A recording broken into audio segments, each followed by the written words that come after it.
Numbers are going up. This is good.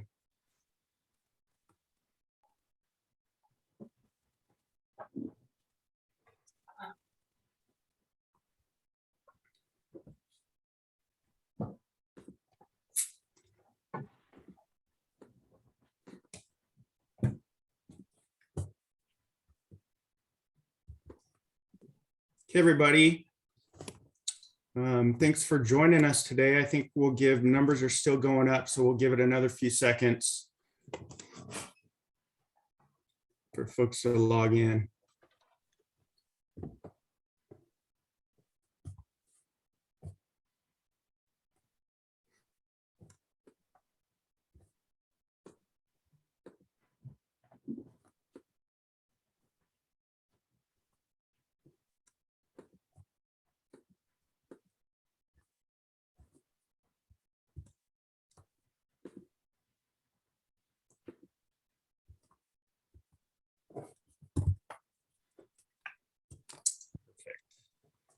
Okay, I'll go ahead and get started. Hello, everyone. This is good to have you, I guess, virtually. This is the farmer team. Thanks for joining us today. The purpose of this meeting is to discuss two new project categories that we're proposing to include within the farmer program. Can you guys hear me okay? Farmer team? Yeah, perfect. Before we begin, I just wanted to go over a couple housekeeping items. First off, just wanted to introduce the team or give us the opportunity to introduce ourselves. I'm Evan Powers, a staff person here at CARB, working on our Ag Incentive Program Farmer. I'll pass it off to Erin and then to Kirsten, and then finally Michelle before moving on. Erin? Yeah, I'm Erin Uchida. I'm also one of the staff on the Farmer Program. I'm Kirsten Sarl. I'm the new staff to the Farmer Program. And I'm Michelle Buffington. I used to I was the manager overseeing the farmer program. I've since moved on to a different position here at ARB, but I'm still acting as an advisor for the agency on ag-related topics. Perfect, thank you. As the bulletin mentioned for this meeting, we are recording this meeting currently. The recording will be made available on the Farmer Program website under meetings and workshops. We hope to have that posted next week sometime. We also have a handout of our draft project criteria that will be the basis for today's discussion. That's also available on our website on the under meetings and workshops. I think we also posted a direct link on the chat for this Zoom webinar. We want to hear from everyone or anyone willing to or wanting to provide comments or questions. Folks can do this several different ways. During the meeting, you can use the raise your hand function, and staff will announce the name when it's appropriate. Staff will announce the name of the commenter and unmute the line. Please then introduce yourself by stating your name and affiliation. You may also type your question into the Q&A box in the Zoom webinar. And then lastly, for folks are always welcome to reach out to any of the farmer staff directly. The email is probably easiest at this point. I believe the last slide in the slide deck has the farmer email address. It's farmer@arb.ca.gov. We ask that folks provide written comments within the next 2 weeks. So we're putting a deadline for comments on for March 9th to help allow these project categories to be available for the districts as soon as possible. For folks who are calling on the phone, since the phone number shows up instead of a name, for security purposes, we're renaming those phone numbers to only display the last 4 digits. And then should folks calling in wish to provide verbal comment, please press #2 to raise your hand, and then staff will announce the name of the commenter and then unmute your line so you can then provide your name and affiliation again, and then yeah, you can provide verbal comments that way as well. So for today's meeting, we have a pretty brief slide deck if we want to get to the agenda slide. I'll first provide a pretty brief background before passing it off to my farmer teammates to talk about the next, the proposed project categories. We have plenty of time. We've allotted 2 hours, which should be plenty. We want to hear from you folks. And then after the discussion on the 2 project categories, I'll discuss the next steps and adjourn the meeting. With that, I guess we can get started with the background. So as most of you already know, I'd imagine the farmer program is an incentive program administered by the local air districts throughout the state. The program provides funding to replace older vehicles and equipment used in agricultural operations. For members of the public in attendance who may have questions about how to apply, funding availability, etc., I'd encourage you to reach out to your local air districts. We do have a list of air district contact folks on the farmer program website. The primary focus of today's meeting is really to discuss these 2 project categories. So the original guidelines for the program were approved by our board back in 2018. In doing so, the board granted authority to CARB's executive officer to add or modify project categories as needed. We've since used this flexibility to modify and add a couple different categories since then. For today's meeting, again, we're focusing on 2 categories. The first one is the zero emission off-road equipment category, and then Kirsten will go over that shortly. And then the second one is a pilot project category that would allow San Joaquin Valley Air Pollution Control District to provide funding for used Tier 3 and cleaner equipment at small farming operations. Keep in mind that, and this is an important note that I wanted to point out, please keep in mind that these new categories simply expand the suite of options, if you will, of potential projects for the districts to fund through farmer. There's no provision in the guidelines that require districts to fund any particular project category. So please keep that in mind. And with that, I'll go ahead and pass it off to my farmer colleague, Kirsten, to kick off the discussion on the zero emission equipment project category. Kirsten? Hi. Oh, hold on the slides. Oh, okay. Oh. Sorry about that. Hi, everyone. So zero emission technology is starting to emerge in the agricultural space, and there's been recent interest in funding these projects through the farmer program. Under our current guidelines, these projects are eligible on a case-by-case basis. However, the addition of this category would remove the need for these approvals. So this project category will also be open to all zero emission agricultural equipment greater than 25 horsepower, and that includes forklifts and tractors. So we're proposing the criteria for the zero emission category to include, first, maximum incentive level would be based on the proposed cost effectiveness limit of $66,000 per weighted ton of emission reductions. And this limit, that is double the Moyer cost effectiveness limit of $33,000 per ton of emission reductions. So this coincides with the higher initial cost of zero emission equipment. And this category is also limited to the funding of 80% of the total project cost. So within the total project cost, we're also proposing the inclusion of additional hardware critical for the operation of zero emission equipment. And this will be at the air district discretion and subject to the proposed cost effectiveness limit. And example items of this would be a level 2 charger and a battery pack. Next, the replacement equipment must serve the same function as the baseline equipment. And then lastly, the projects funded under this category would need to meet all other applicable requirements for the off-road equipment category and the farmer program guidelines. So with that, we'll open it up to comments and questions on the zero emission category.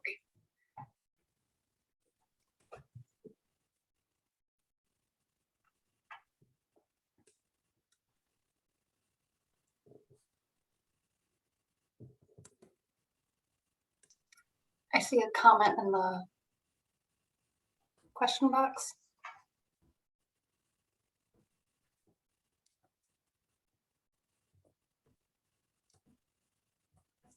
So I'll first answer the Q&A question. The question is, are you going to include incentives for the associated charging infrastructure too?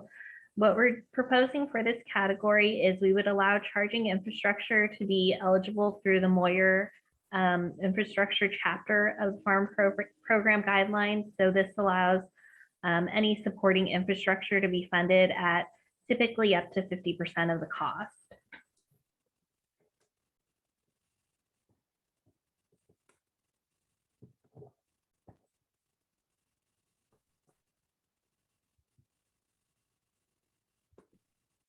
So next, I see a question from Daniel with Bay Area. Why is the cost effectiveness limit 66,000 versus 100,000 like other zero emission categories? One thing that we're proposing to do differently from Moyer for this category is for the Moyer program, cost effectiveness or grant amounts are determined by first taking the emission reductions between the baseline equipment and the cleanest available, which is typically a tier 4 final. That would be funded at 33,000 per ton. And then the 100,000 per ton limit would only come into play when it's for the emission reductions associated with going from a tier 4 final to a zero emission. For this category, we're proposing 66,000 and doing it as a one-step calculation. So the emission reductions for the project as a whole funded at up to 66,000 per ton.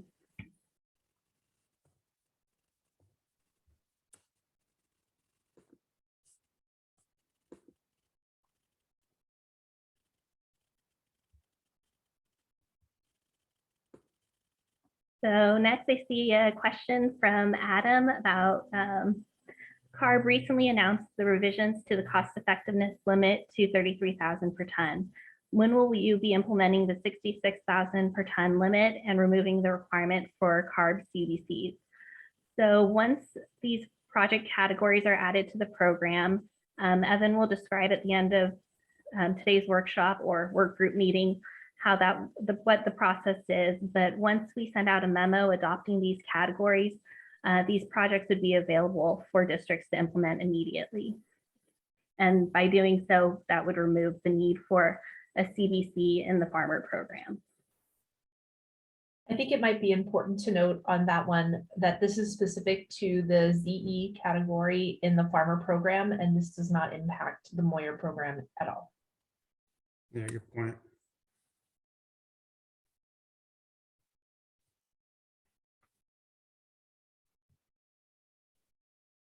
So I also see a couple hands raised. Look, can we switch to those questions and then we'll go back to the written questions?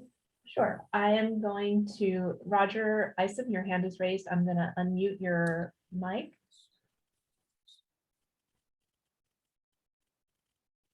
And then if you can unmute yourself, you should be able to speak. Great. Can you hear me? Yes. Yeah. Great. Evan, who won the Super Bowl? I was going to put a better background on, but decided not to. Good shout out though. That's right. So my question is, it looks here like basis of the picture that you're including forklifts. So I guess my question is, you're not limiting this to diesel replacement. It's also covering propane. And if so, you indicated the charging station, and that might be through Moyer, but I know Moyer is limited to diesel. So how would that process work? So this would be propane equipment would be eligible for replacement in this category. For Moyer, our understanding is the charging infrastructure is viewed as a separate project. So if it's electrical charging infrastructure, it should be eligible for funding.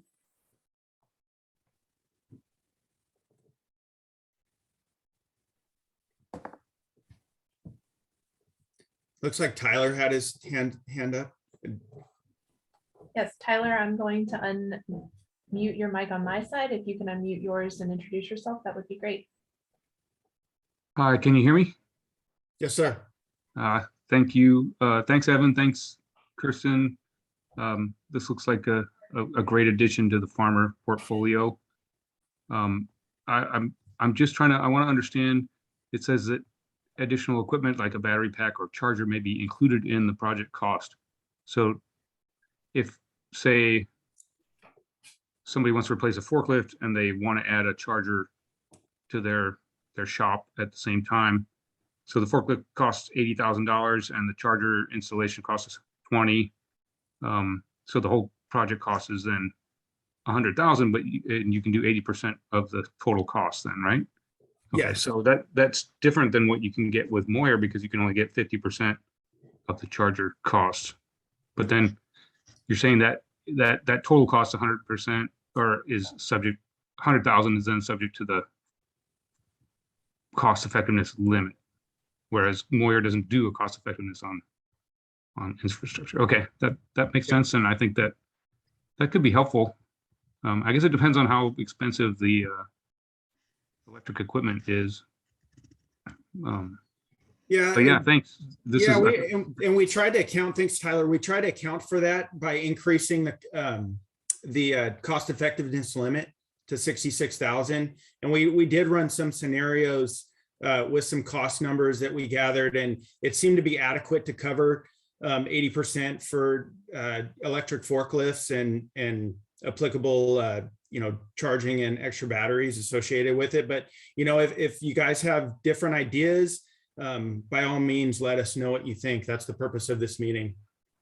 Sure. Yeah, I haven't really looked into off-road charging equipment at all, so I don't have any experience. But it's good. Okay, thank you. This is great. Sure. Thanks, Tyler. Looks like Walter. Yep, Walter, I'm gonna allow you to talk, and if you can unmute on your end and introduce yourself, that would be great. Thank you. Hi, good afternoon. This is Walter, South Coast AQMD. I'm the manager overseeing the off-road incentives. Thank you for holding this working group. Very, very interesting. And Evan, we dealt with each other for years, but it's the first time actually. Hey, Walter. A few questions and maybe a comment. So a couple of things. So my first thought is with regards to this proposed project categories, is farmer stackable with other funding sources? Because first thing that came to mind was core, and I don't know the exact details of core and what its implications are when they open up in the summertime. But what are ARB's thoughts on that? That's my first question. I have another follow-up question after, but I thought maybe we could just start it with that stackability of funds.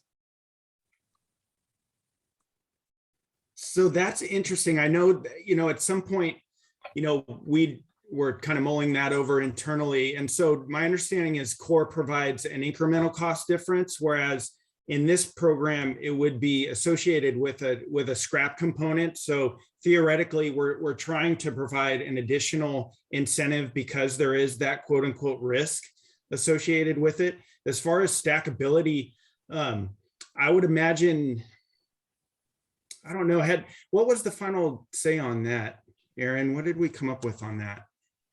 I thought. I don't think we're interested in stacking funds between the programs. Core is really intended to allow for fleet expansion, someone who's not necessarily looking to replace their equipment, whereas for farmer, we are a scrap and replace program. And so a farmer could get a higher incentive amount by scrapping their equipment to get up to 80% under this category. No, that answers my question. Thank you. That's awesome. Okay, that's good to know for the next round of farmer.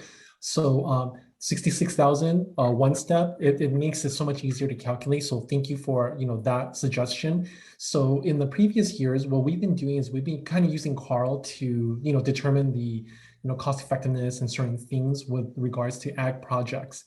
With this 66,000 per ton, will ARB for the farmer program provide maybe just a side spreadsheet that we could use for our evaluation using the 66,000 as the limit? Yeah, so we'll be updating the farmer reporting spreadsheet to reflect any changes to the project categories after we finalize the criteria today and during the public comment period. Once that's available, we'll be sending that out, or we'll post it online for a review process, a 2-week public comment period, and then it will be available for districts to use. Aaron, thanks a lot. Evan, Kirsten, thank you for this. That's all I have. Sure.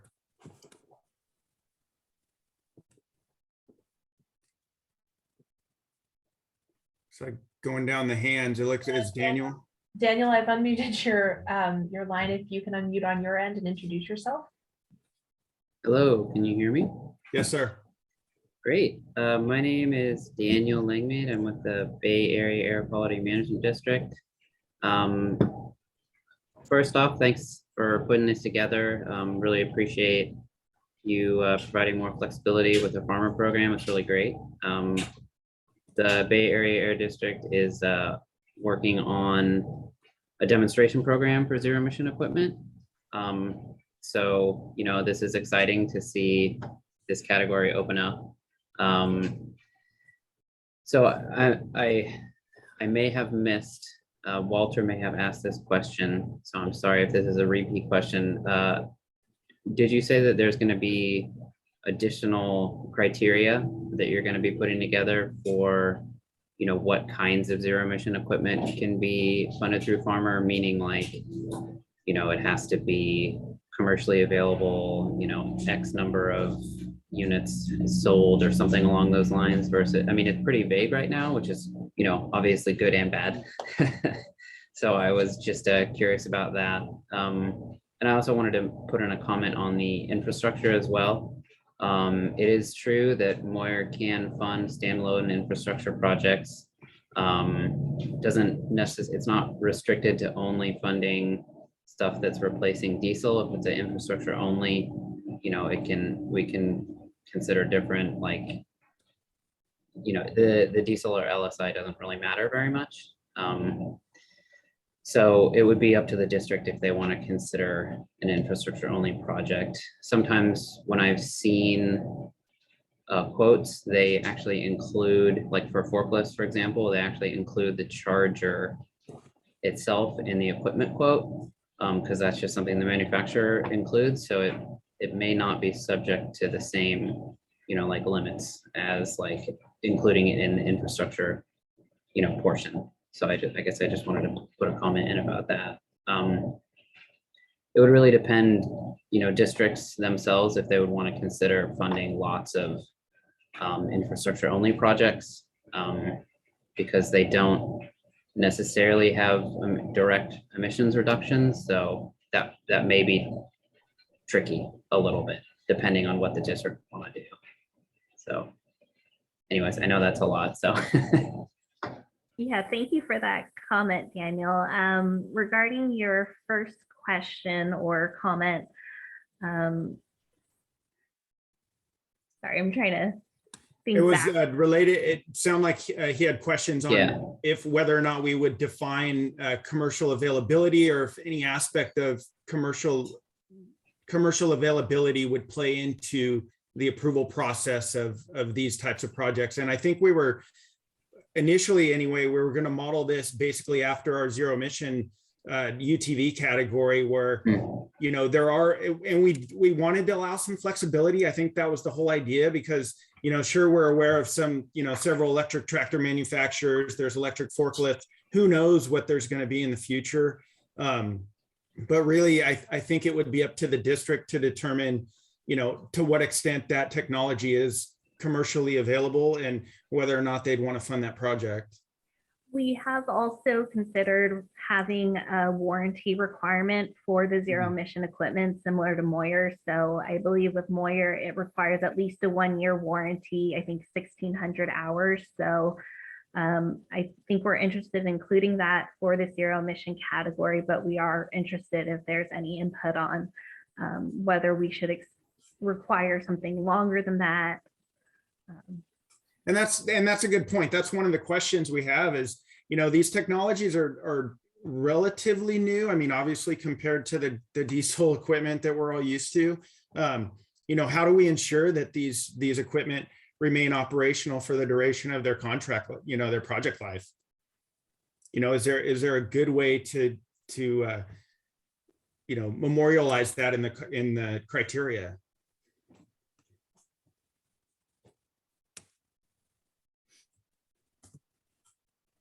Okay, yeah, no, that makes sense. It's something that on our end, we've been considering as, I think, as we discussed a couple of weeks ago when we had a meeting on our demonstration program. We tend to try to provide the highest amount of funding and shortest project life. So that's always our goal. With the manufacturers that I'm working with, a lot of them have standard warranties that are longer than the Moyer program. But I think some of the companies, a lot of companies are up and coming and they're also just figuring it out, right? Sure. Did you say, so something that may be beneficial, I guess I would say would be, if obviously having a warranty requirement is really good because it provides some assurances. So would this category potentially consider funding like extended warranties? Because I think that would provide some additional assurances. Obviously if something's breaking every year, it's going to have a lot of downtime, which isn't great. That wouldn't be the goal, but I would maybe recommend that because if we're saying, okay, well, we obviously want to provide the longest project life or if we have to do a 10-year project life, then, this is newer technology. What if it breaks, seriously fails after 5 years? Then, why didn't we just get a diesel unit and operate that for, 10 years? Because there's not necessarily a benefit beyond the additional cost effectiveness to go zero emission with this category, because you can already give it a 10-year life with the ag category. So that's something that I've sort of been contemplating. And so maybe, the additional incentives are, we can consider additional costs like warranties. I don't know if that just is not possible at all because that's directly against the Moyer guidelines. I know farmer has more flexibility, but that may be something to consider, to provide more incentives for people to go zero emission.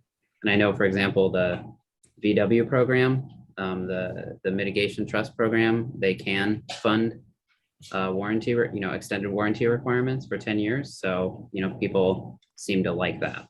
So something to consider potentially. It is, and that's a good point, Daniel. One important note, like you mentioned, though, this category kind of falls outside of that Moyer purview. So it's important to note that, this category doesn't necessarily have to play by the same rules as the Moyer category, much like our UTV category or our farmer truck category. We do have a little bit more flexibility, but that's a good comment that we'll have to think about as far as including the potential for an extended warranty, potentially for the duration of the project life, potentially. Yeah, of course, as long as it's not, crazy expensive, right? Well, yeah, and it would still be subject to the cost effectiveness. So, I mean, ultimately, if we're still achieving cost effectiveness reductions, I guess that's a good point. Yeah, and the question is also like, where is this tech going to be in 10 years, right?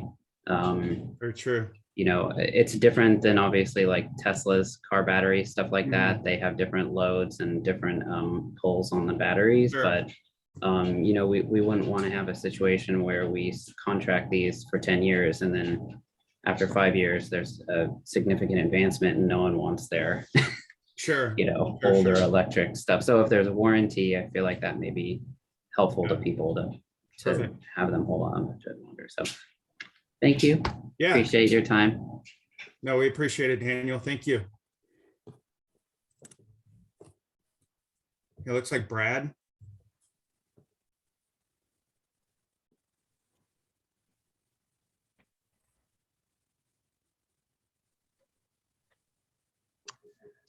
Can you guys hear me? Yes, Brad, I just unmuted you. Please introduce yourself. Thank you. Great, thank you very much. Brad Groders with Beam Global. We offer a sustainable EV charging product called the EV Arc. I have a follow-up question just on the equipment end.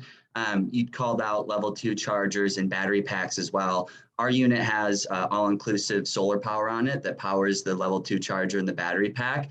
Would you see solar eligible within that as well? I'm sorry, say that again. What type of equipment is this? So we have a unit, it's called the EV Arc. It's completely off grid. It's a level 2 charger. It has a solar canopy on it and battery storage as well. It fits in a standard parking spot and requires no construction. And it powers a level 2 charger, but we have battery storage and solar. I noticed you included battery packs, so I just wanted to clarify on the solar end. I think there's a lot of use cases that this would really fit into the farmer program. And then just a follow up on Daniel's comment on Moyer and infrastructure projects not being able to reduce emissions. We offer a product, a charging product that can reduce emissions. It's completely off grid and powered by solar. So there's something to consider for other other regional air quality districts to look at as they're looking to build out infrastructure as well.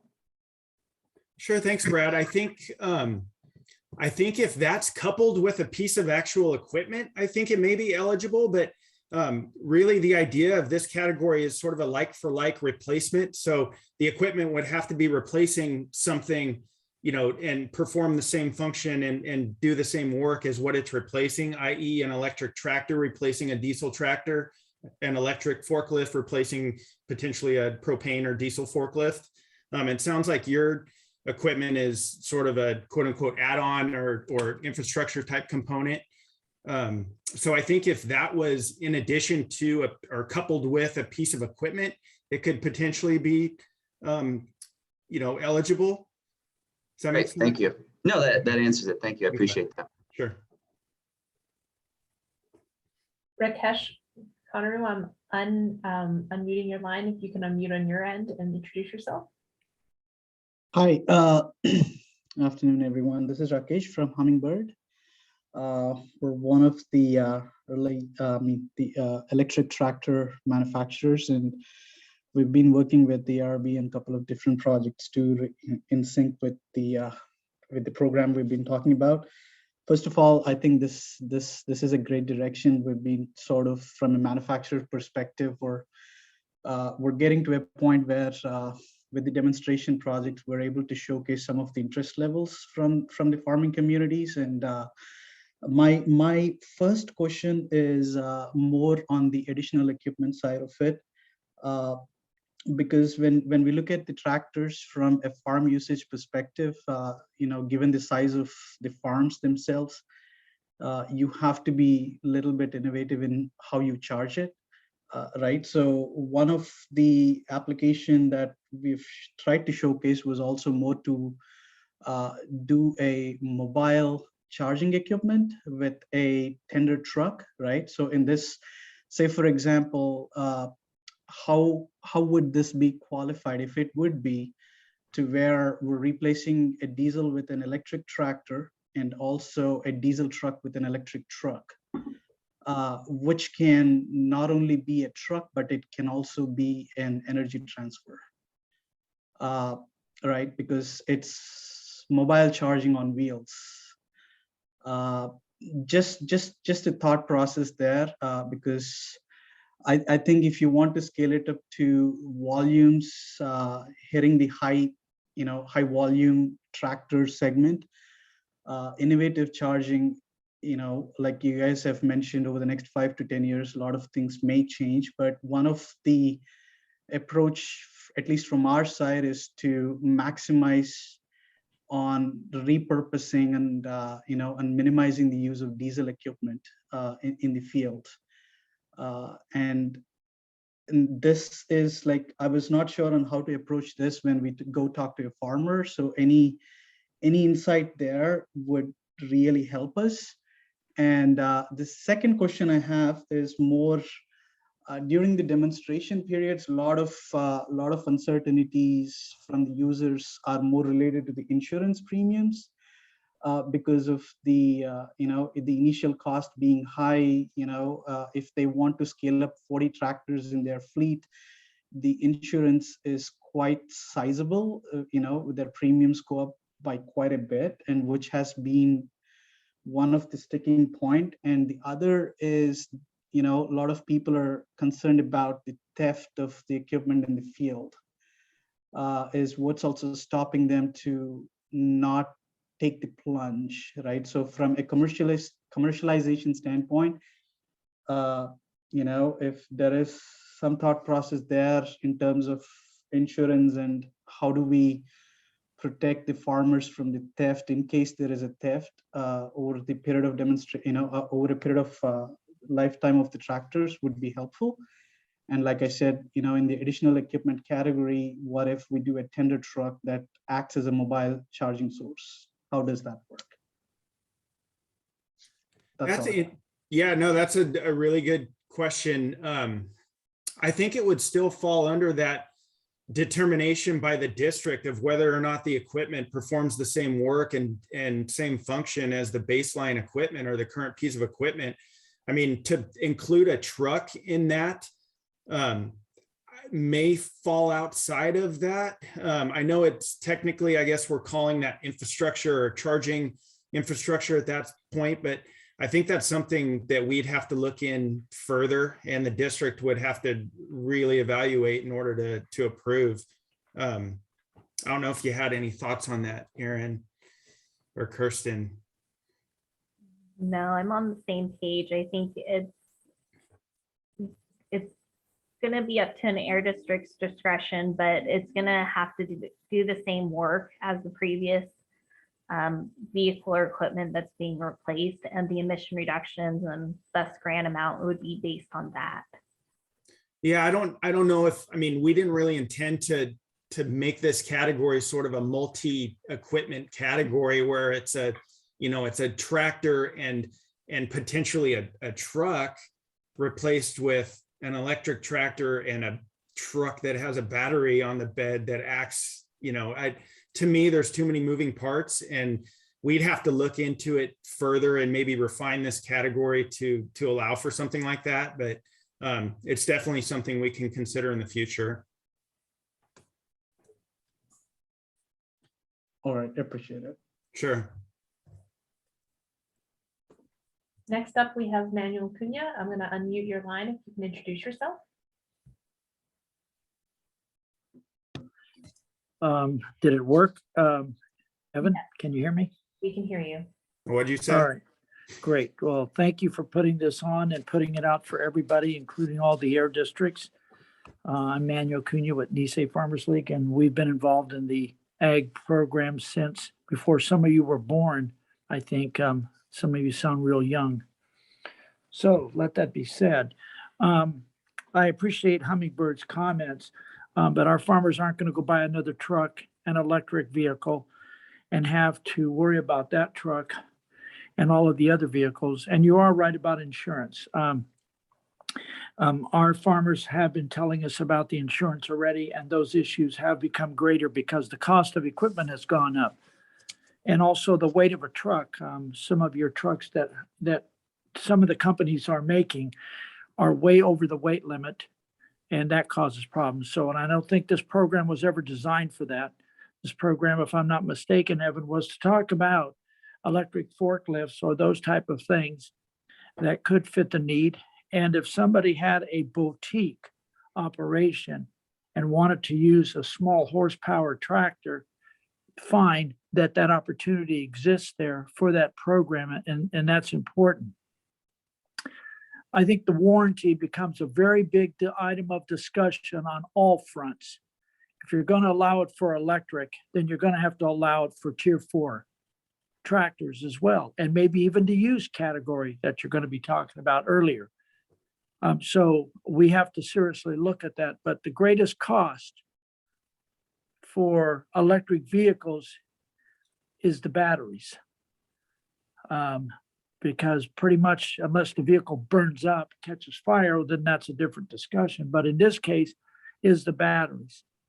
And when you hear the batteries cost tremendous amount of money as a normal battery, and how I can go to my car, open up the thing and pull out the battery, I don't have to use a truck with a crane.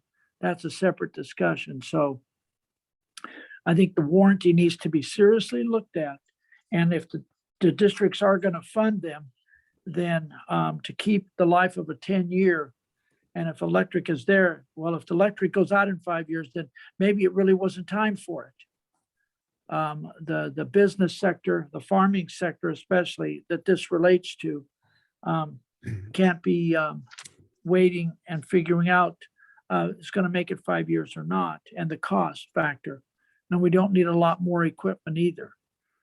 But I think the warranty, if you're going to look at it, then let's look at it across the board all correctly and in all those categories, because it's important even for a tier 4.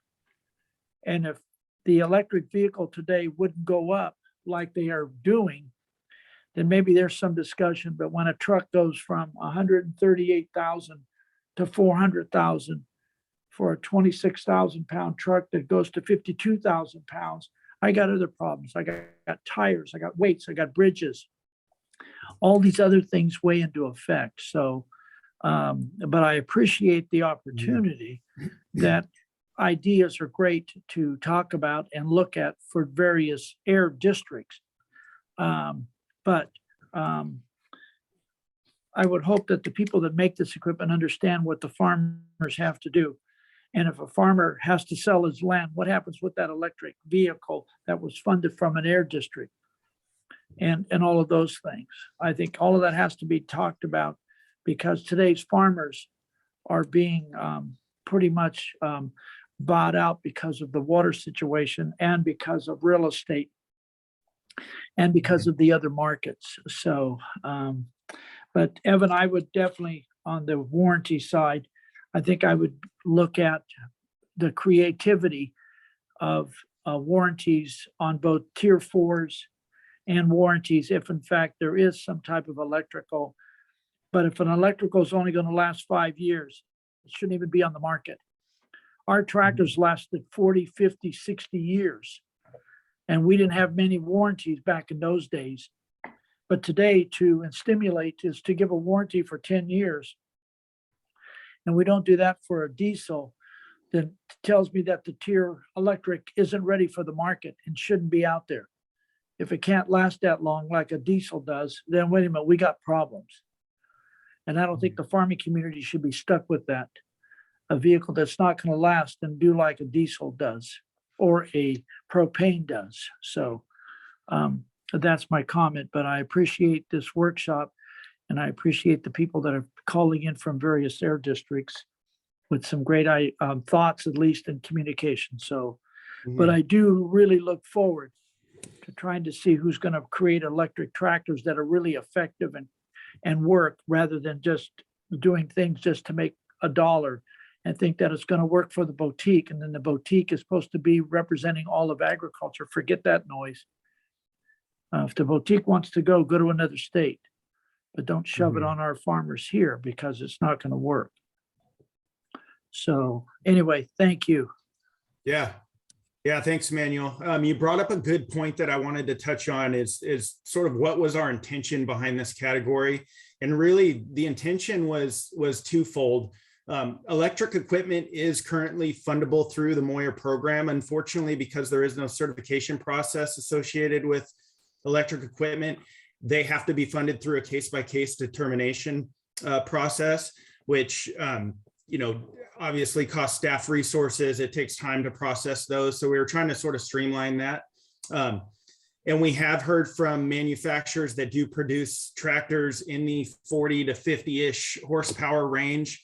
And I see Ian had a question here about questioning what the availability is for this type of equipment.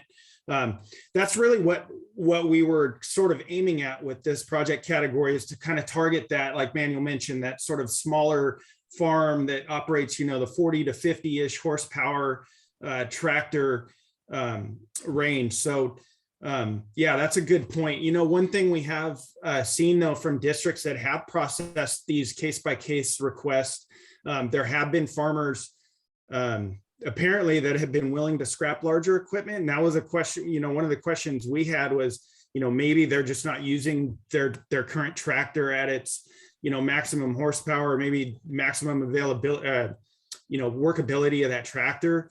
And, maybe there's some folks on the line from the districts that have looked into this, but yeah, generally we're looking at that 40 to 50-ish horsepower range, because outside of that, we haven't really seen much by way of electric equipment. And then also we wanted to touch on zero emission forklifts as well. So I hope that answers some of those questions.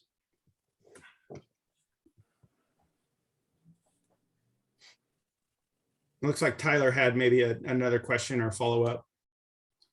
Tyler, I've unmuted your line. You can unmute yourself and go ahead and speak. Hi, Tyler Harris again. I don't believe if I mentioned last time, I'm with Ventura County Air Pollution Control District. One quick question was, it says zero emission agricultural equipment. There's been a lot of talk of batteries, but I just want to clarify if a hydrogen fuel cell equipment would be eligible also. Is there anything out there? Not that I know of, but I mean, I keep everything I'm seeing in news feeds and stuff is like hydrogen's like being left behind, but I don't know. I mean, it may re-emerge somewhere along the line, but yeah, that's a really good question. Actually, I know when I was at the World Ag Expo years ago, maybe 5 years ago now, New Holland had something out there that they were pushing in Europe, I guess, a fuel cell tractor produced by New Holland. I don't know. I haven't heard of anything since, so I don't know if it's still available. But to your question, I think the whole idea was to capture zero emission technologies. So I guess technically they could be they could be eligible within this project category. Okay. Obviously pending availability, district approval. One thing I found in a conversation with equipment dealer was a John Deere, like the very large loaders, not necessarily used for agriculture probably very much, but for off-road, for construction projects and stuff like that. They are kind of a hybrid. They have a diesel generator, and all of the functionality of the equipment is run with electric motors. So the loading bucket is moved with electric motors. The wheels are driven with electric motors. So it's not that it wouldn't be that hard for them to just swap out that diesel generator with a hydrogen fuel cell, as long as they can get enough hydrogen on there to make it functional for a full day's work. So I don't know if that's something that's under development or not. I just don't know. But the other thing I was going to say is that the commenter that was talking about a kind of self-contained solar powered charger system that's off grid. I know that Moyer allows you to add solar generating on your electric charger projects, and it becomes, and then if you do that, you actually get a larger percentage overall maximum grant value or grant maximum grant. So with something like this that's off grid, it would probably require a case-by-case determination anyway, but that is a pathway to fund that type of equipment, I believe. So that was all I had. Thank you. And that's a good point, Tyler. I think for any of these questions from the districts that, for on the fence type projects, feel free to reach out to us. We can always have a meeting and kind of go over these things as they come up. Yeah. Thanks. Sure. So I see a question from Cindy Rosa. For forklifts, it is a minimum of 8,000 pound capacity, or will smaller forklifts qualify? There are certain incentive programs that we do have at CARB where there is a minimum lift capacity. For this project category that we're proposing, smaller lift capacity forklifts would be eligible, as long as they are replacing a conventionally fueled forklift that's at least 25 horsepower. And then looks like Christian has a question. Could farmers use farmer funding to install Evse without equipment purchased at their farm to prepare for future zero emission vehicle equipment? And not under this category. There has to be a piece of equipment that's tied to it, as I mentioned earlier. And then I do see a question from Adam. Will the single step cost effectiveness calculations be for farmer projects only? The answer is yes. Moyer will still stick to at least at this time, Moyer is still subject to the two-step calculations. Gotcha. I could take the next one. Rob Bamford had a question for zero emission equipment. would the range of contract/project life as it relates to cost effectiveness remain the same? And the answer is yes.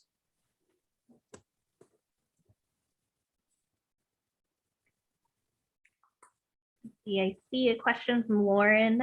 Will there be a limit on the kilowatt power of the replacement equipment to stay within a 25 increase of the baseline horsepower like there is with the diesel to diesel upgrade? That's something, we don't have any restrictions that we're proposing on this right now. We recognize that electric equipment may not operate quite the same as diesel, and it may not be comparable horsepower, like kilowatts to horsepower. I could take the next one. Harmony had a question. Will the farmer equipment and Carl Moyer infrastructure be separate applications, or will they be linked? Or will that be dependent on the district? That's a good question. I'm not quite sure how the district administers that Chapter 10 infrastructure type projects. I'd imagine it would be up to the district. Do you have any insight on that, Aaron? Whether they would require two different applications?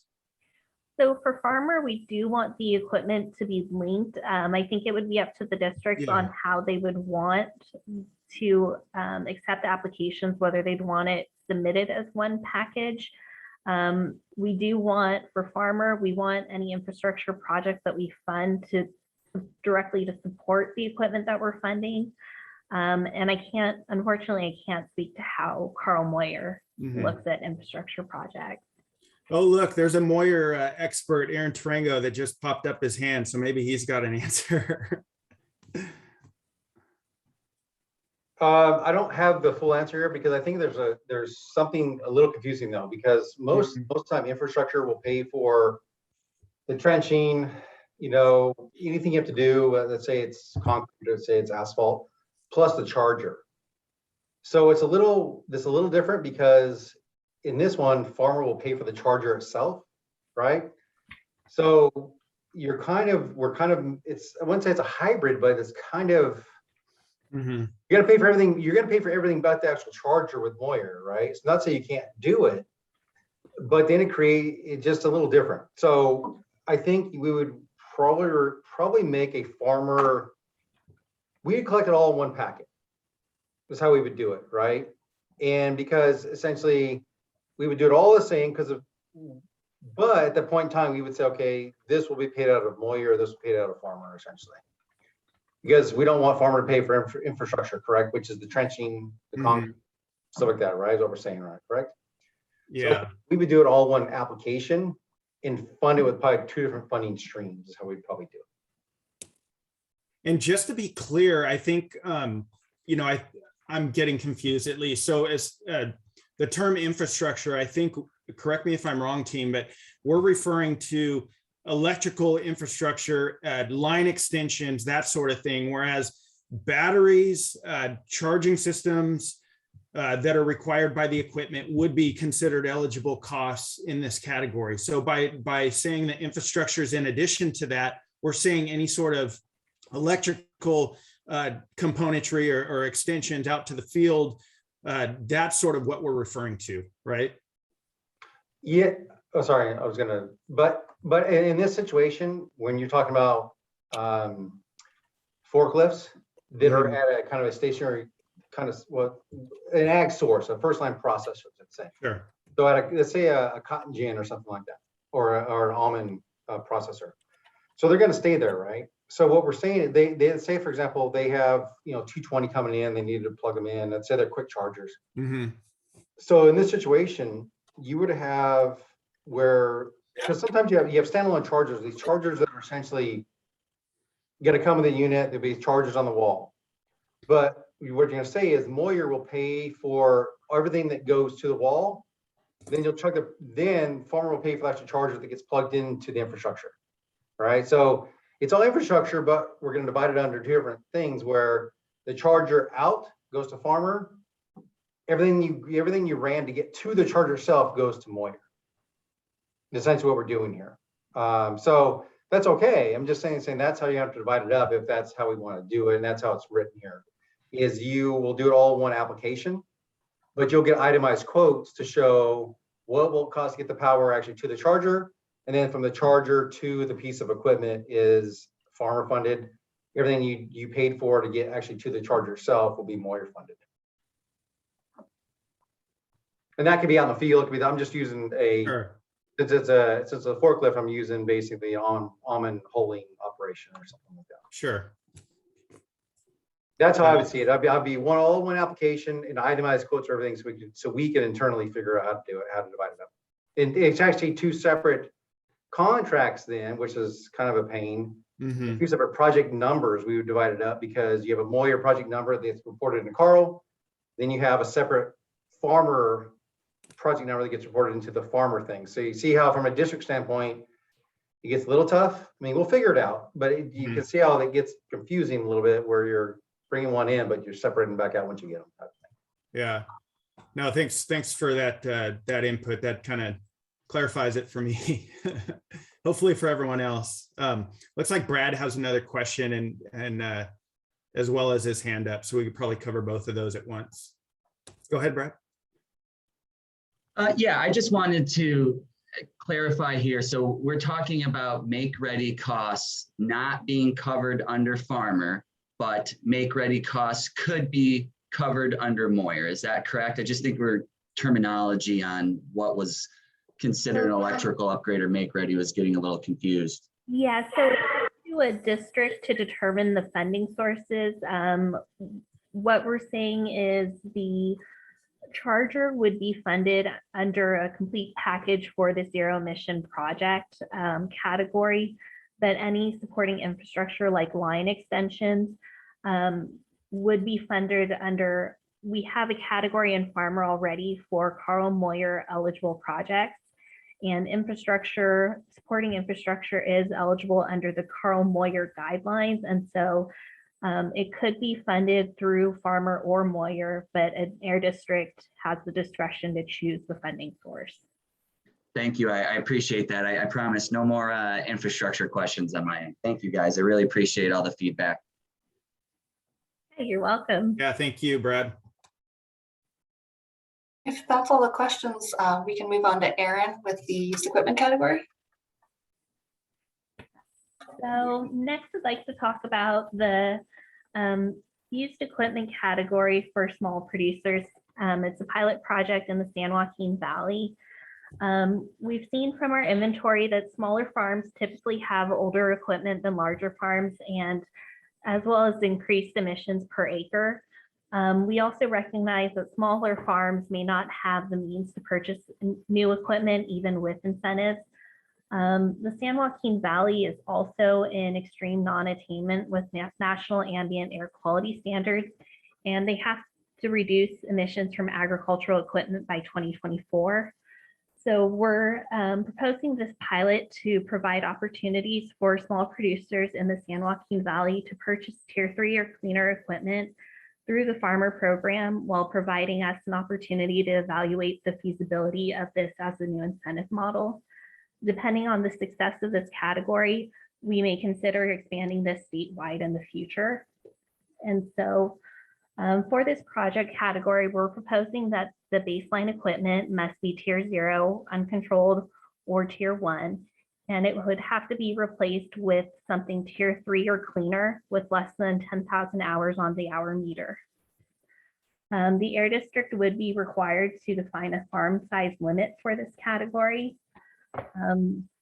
The maximum incentive level would be based on a cost effectiveness limit of 33,000 per weighted ton of emission reductions, up to 80% of the replacement equipment costs, so consistent with the Carl Moyer cost effectiveness thresholds. The replacement equipment must be purchased through an OEM dealer and pass an eligibility inspection by that dealer. We do want to build in some protections to make sure farmers are getting used equipment in relatively good condition. And since there is no certified used program for agricultural equipment like there is for light duty vehicles, we have attempted to create a comprehensive checklist of components to inspect. We have this information detailed in the handout, which is linked in the chat. We're proposing that this inspection would cover safety equipment such as seat belts, rollover protection equipment, the engine, electrical systems, the steering system, powertrain, brake system, cooling system, hydraulics. They'd have to check for any leaks, look at the hitch or PTO area, look for any additional maintenance such as filter replacements, and do a fluid analysis.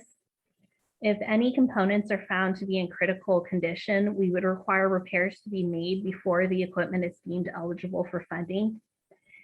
And the OEM dealer must certify that they've evaluated the equipment to ensure that all emission control components are in working condition and have not been tampered with. Outside of that, or outside of the criteria I just mentioned, projects funded through this category must meet all other 2017 Moyer program guideline requirements.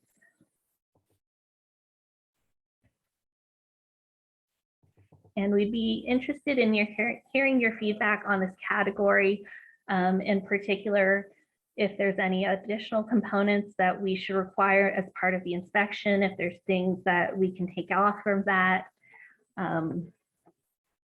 whether we should require or allow extended warranties as eligible costs, and just your general feedback on this category.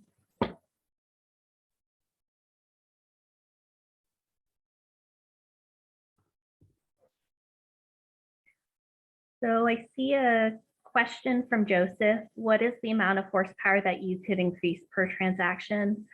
Since we are following Moyer for all other requirements, it would be typically a 25% increase, but there is also some flexibility in Moyer where at an air district's discretion, the equipment could be larger than or have a greater than 25% increase due to equipment unavailability or for other reasons.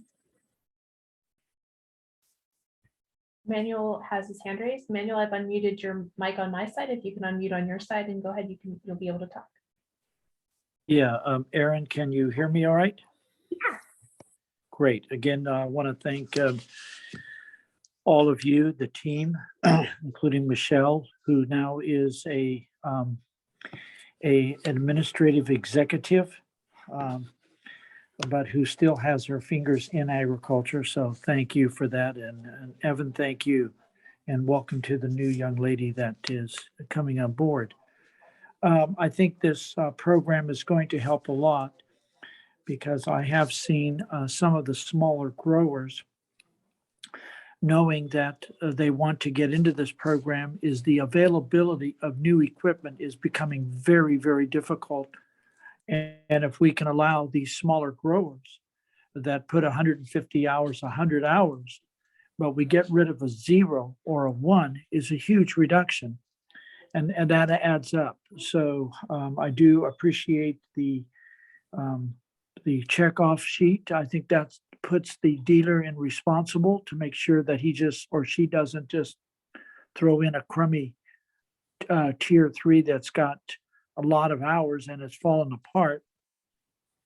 But this way, giving it some clarity and responsibility, and I think the grower will feel good about that.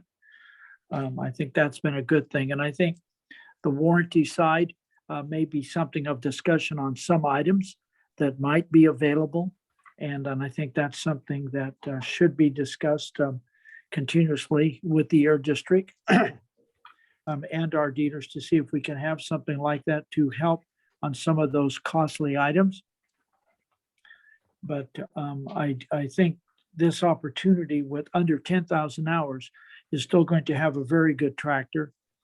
And I think working directly with the dealers, there will be that at least confident that the dealer did their homework and made sure the tractor was eligible to be used by the farmer in the field, and also allowing them with a little more horsepower in case they didn't have the exact tractor because of whatever that would be available. So I think that's great. Again, I want to thank everybody for working on this, including the San Joaquin Valley. I want to thank the entire ARB team for going outside of the box, but definitely allowing our smaller farmers in that category to have that available for them. And that will help, especially for the next 2 years on availability. It's been really tough. So thank you again, everybody. Thank you.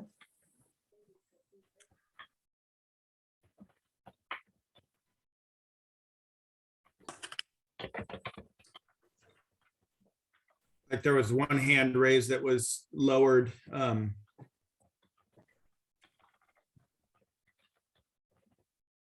like there's a couple questions that are rolling in the Q&A.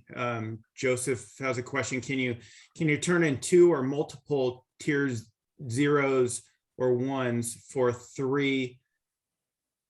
3 or above if you meet the horsepower? So we do have like 2-for-1s and 3-for-1s available now. I think this question is more, can we do like a 2-for-1 for in this category? That's what is that kind of what you're getting out of that, Aaron? I think it's, yeah. Yeah. So, yeah, I mean, had we thought about that? I wouldn't see why not. I mean, it's still tied to the cost effectiveness threshold. As long as all other criteria are met or eligibility criteria are met, I would imagine the district would be able to fund that type of project through this category. Yeah.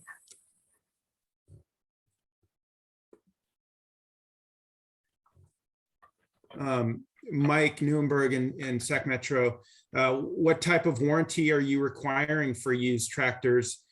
And have you checked with dealerships to see if it's available? That's a great question. And one of the key questions that we've been mulling over internally in developing this category.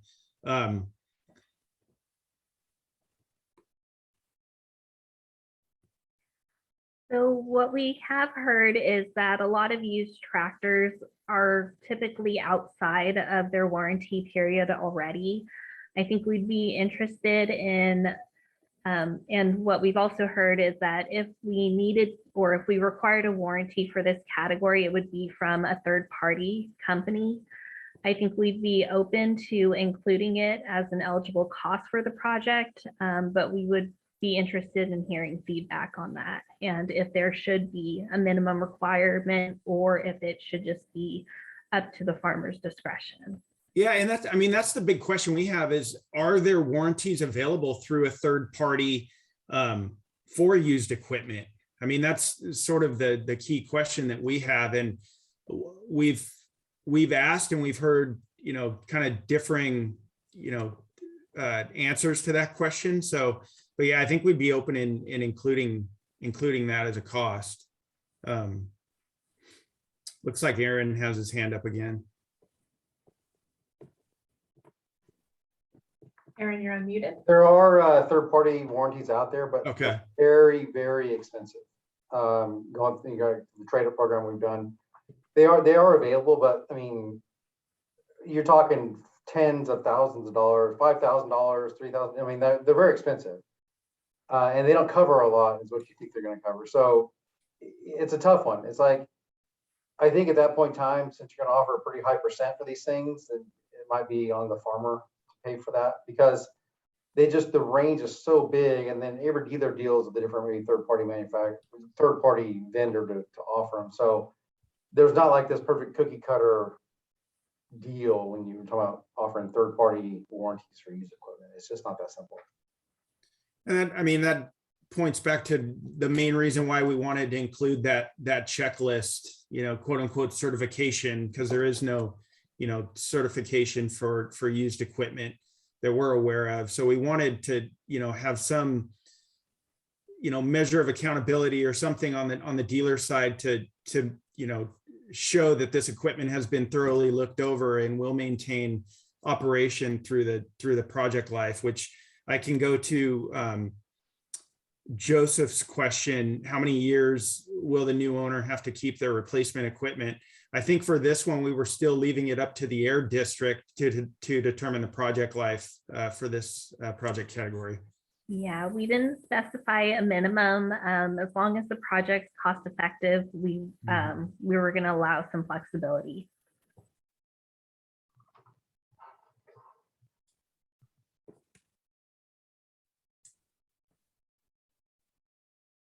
I see Manuel has his hand up as well.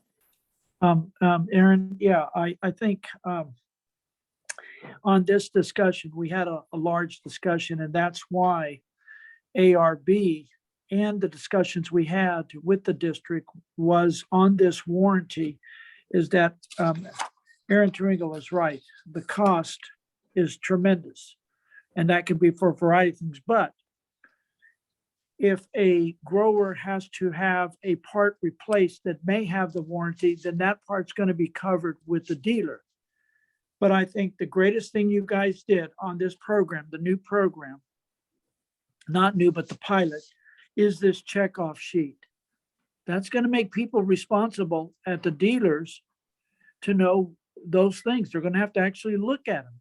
And now they're going to tell that farmer that got that tier 3, yes, we did this and this and this. And I think that's going to help a lot. And if we do need to replace something, then it's replaced, and it may carry its own warranty for a year or maybe 2 years, depending on what that replacement part is, if it's worth it for the value of that tractor, because you're not going to replace an engine and then do that. That ain't going to happen. That tractor's ready for the scrapyard then. So, but I think you're right, Evan, when you said that checkoff sheet, and I think that's going to really help a lot. And I think that was a smart thing on your guys' staff's part with the dealers coming up with this. And so, good. I mean, accolades on that. That's good. Thank you. And that, to be honest, that's one of the reasons why we want to run this initially as a pilot in San Joaquin Valley too. And like Aaron said, our hope is to make this available throughout the state, but I think it's important to, collect some usable information and data on this to see how feasible it is, whether this equipment is functional, see if we encounter any issues, which we're trying to avoid, obviously. But yeah, good point, Manuel.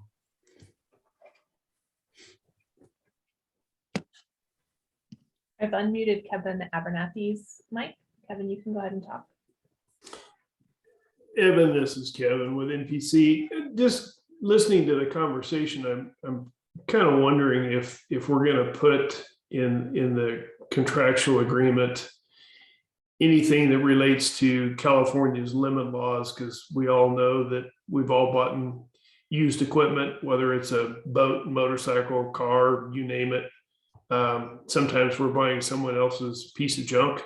Is there going to be any out clauses, i.e. the California limit law, that would allow a grower to opt out of something that he might have gotten through this program that did turn out in his application process to be a limit?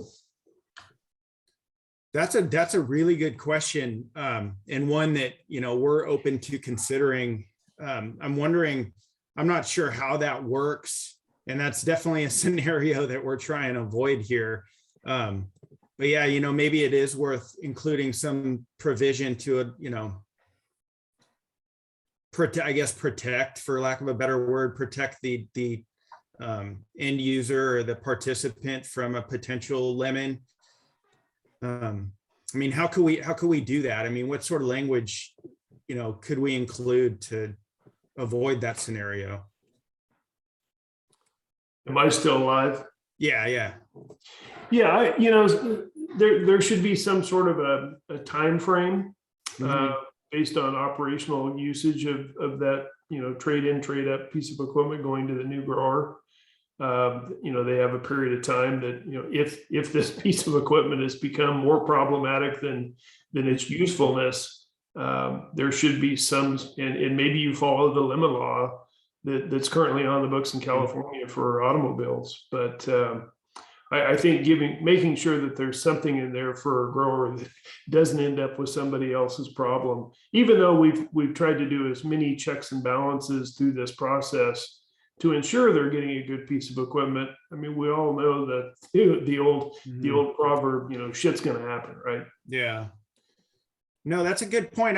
Even in our current categories, I've heard, some issues with, quote unquote lemons or tractors that haven't performed or that have been constantly down for a number of issues. And we evaluate those on a case by case. There is, there are provisions in Moyer currently for non-performing projects, and we do what we can to work with the districts who do what they can to kind of work with the applicant to ensure that they're not on the hook to, pay back, any sort of funding.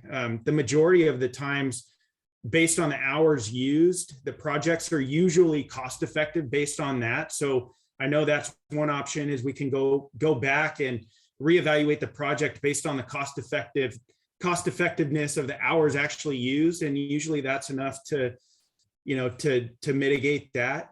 But yeah, I mean, that's something that we can definitely look into. So yeah, we definitely appreciate that comment.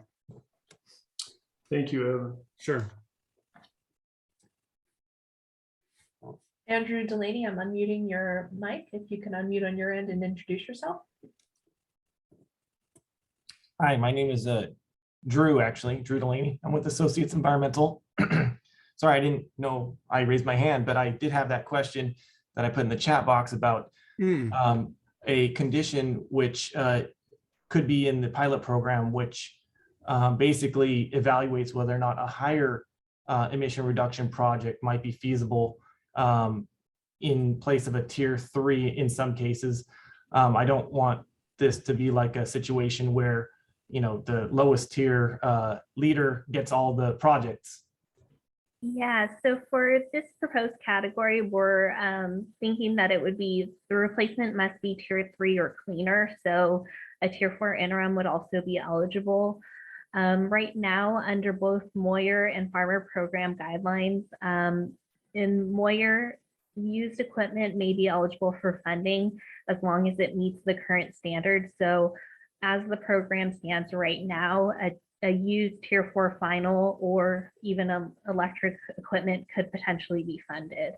Electric equipment in the Moyer program right now does require a case-by-case approval, but there may be potential. Well, I guess what I'm asking here is, who's to say that a tier 4 interim project isn't going to result in the same co-funding amount for a farmer that the tier 3 project might? And is there anything built into the program that would choose the tier 4 interim project over the tier 3 if the co-funding amount for both projects was the same? So the project is still subject to a cost effectiveness limit. If the equipment's used for the same hours in both scenarios, the tier 4 interim would get more emission reductions. And so if the tier 3 project is getting, the grant amount is limited due to cost effectiveness, the tier 4 would be probably more enticing for a farmer because it would provide a higher grant amount. But for all cases, we are limiting it to 80%.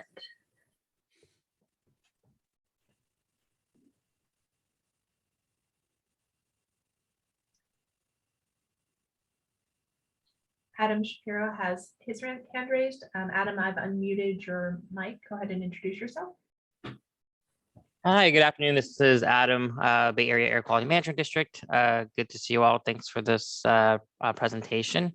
So when I was just reading over the slide about the pilot project, the first thing that came to mind was some of the work in the on-road equipment category with used equipment, and how oftentimes used equipment was purchased as is and purchased with a basic extended warranty. And so that extended warranty would be maybe 1 year, 100,000 miles, and then 366 days in, the equipment would break down, and it would be a single owner operator. And so therefore they could no longer perform work or make a living. And so the one issue I see here is something similar, especially if you're doing defining to a small farm, that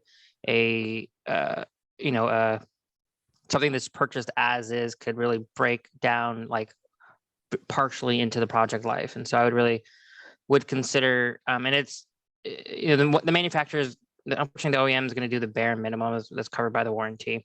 And so I would, historically we haven't funded extended warranties, but I think that's probably a good option, so that there is some sort of coverage if an equipment is bought as is and there's an issue, on the 366th day, especially for small farmers. So, and that's just something that we've noticed in the on-road equipment category. And unfortunately, as an air district, it's not something that we can assist with outside of the specs of the grant, but it happens quite frequently. So just something I think to consider. And I know we're talking about the lemon law, and unfortunately, there are going to be a lot of lemons out there, especially with 10,000 hours a year, 10,000 hours on equipment. So, anyways, yeah, just thought maybe think of the on-road equipment category a little bit. Yeah, thank you, Adam.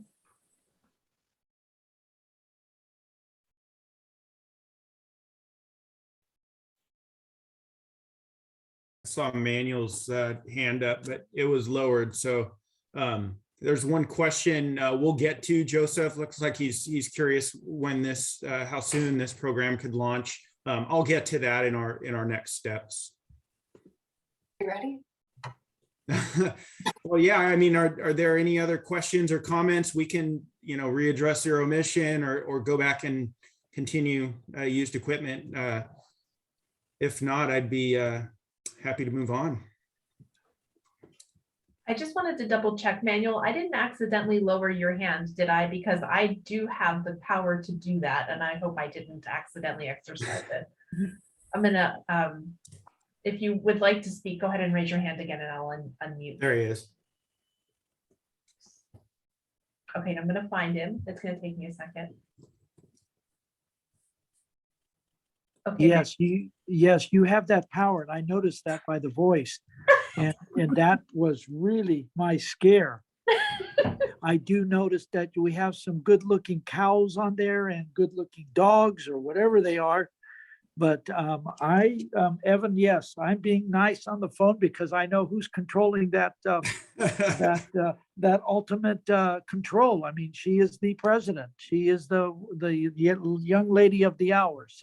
Or hours. So no, please keep going. I'm fine, Michelle. You've been excellent. Okay, I would hate to have accidentally lowered your hand. All right, I think I can move on then.